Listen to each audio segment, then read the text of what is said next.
എന്റെ അച്ഛനെ ഇത്രയും സങ്കടപ്പെട്ട് ഞാൻ ഇതുവരെയും കണ്ടിട്ടില്ല. ഞാനും കണ്ടിട്ടില്ല. എന്നുവെച്ചാ ഒരു ചെറിയ കാര്യമില്ലല്ലോ രാജു ഉണ്ടായത്. ഏട്ടന്റെ ജീവാത്മാവും പരമാത്മാവുമായ ഒരു പ്രസ്ഥാനമാ ഒരു ദിവസം കൊണ്ട് തകർന്നടിഞ്ഞത്. എല്ലാ അർത്ഥത്തിലും ഏട്ടനെ തകർക്കുന്ന ഏട്ടന്റെ ശത്രുക്കള് അവരിതിനകത്ത് തന്നെയുണ്ട്. യാമിനി, അത് ഏട്ടൻ മനസ്സിലാക്കുന്നില്ലല്ലോ. അതല്ലേ കഷ്ടം. ആ ശത്രുവിനെ ചൂണ്ടിക്കാണിച്ചു കൊടുത്താലും അച്ഛൻ വിശ്വസിക്കില്ല. അത് അച്ഛന്റെ നമ്മുടെ കഷ്ടകാലം.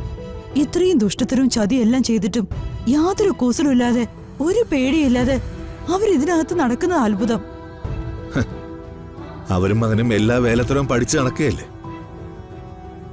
എങ്ങനെയും തന്ത്രപൂർവ്വം നിൽക്കാനുള്ളവരുടെ കഴിവേ അപാരം തന്നെ.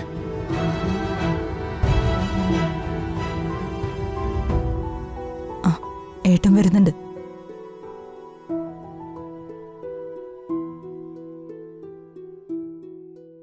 ശേരാ, എന്താ നീ ഇനി എന്നാ നെല്ലിയാമ്പതിക്ക് പോകുന്നത്? പോകേണ്ടത് ഇനി അടുത്ത ആഴ്ച. എന്താ ഏട്ടാ? കുറച്ചു ദിവസത്തേക്ക് ഞാനും നിന്റെ കൂടെ വന്നാലോന്ന് ആലോചിക്കുക. ഈ അന്തരീക്ഷത്തിൽ നിന്ന് മാറി നിൽക്കാനാ. ഈ മൂഡൌട്ടൊക്കെ ഒന്ന് മാറണം. മനസ്സിനൊരു സമാധാനം കിട്ടണം. ഞാൻ അവിടെ വന്ന എസ്റ്റേറ്റ് ബംഗ്ലാവിൽ ഒറ്റയ്ക്ക് ഒരാഴ്ച. അച്ഛനെ പോലെ ഒരാൾക്ക് അങ്ങനെ എങ്ങോട്ടെങ്കിലും ഓടി ഒളിക്കാൻ പറ്റോ? സാറിങ്ങനെ വിഷമിക്കേണ്ട കാര്യമില്ല. ഇതിനെ നിസ്സാരമായിട്ട് തള്ളിക്കളയണമെന്നാ എന്റെ അഭിപ്രായം. എന്റെ അച്ഛൻ സ്ഥിരമായിട്ട് പറയുന്ന ഒരു വാചകമുണ്ട്. കേട്ട് കേട്ട് എനിക്കും ക്ലീഷയായതാ. പുരയ്ക്കും മീതെ വെള്ളം വന്നാ അതുക്കും മീതെ വള്ളം. സാറിനെ കുറിച്ച് ഈ സംസ്ഥാനത്തുള്ളവർക്ക് എല്ലാവർക്കും അറിയാം. ആരപവാദം പറഞ്ഞാലും അങ്ങനെ ഒന്നും ഏശില്ല. അപവാദം മാത്രമല്ലല്ലോ രാജു, ഒരു പ്രസ്ഥാനമല്ലേ തകർന്നടിഞ്ഞത്. സാർ അവരോട് പൊരുതി നിൽക്കണം. ഈ ചീഞ്ഞവന്മാരോടോ? ഞാനില്ല രാജു, ആരോടും ഒരു പ്രതികാരത്തിന് ഞാനില്ല. വരുന്നത് പോലെയൊക്കെ വരട്ടെ.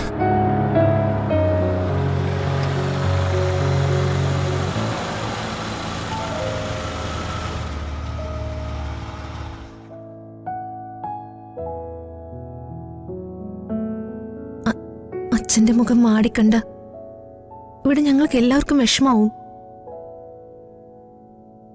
അച്ഛൻ ഹാപ്പി ആയിട്ടിരിക്കണം. മുഖത്ത് മാത്രം ഹാപ്പി വരുത്തിയാൽ പോരല്ലോ മോളെ, അത് മനസ്സിൽ നിന്ന് വരേണ്ടതല്ലേ. സർ, സാറിനെ കാണാൻ 2 മീഡിയക്കാർ വന്നിട്ടുണ്ട്. 2 മീഡിയക്കാർ? അവർക്കും ഇനി നമ്മളെ വേണ്ട.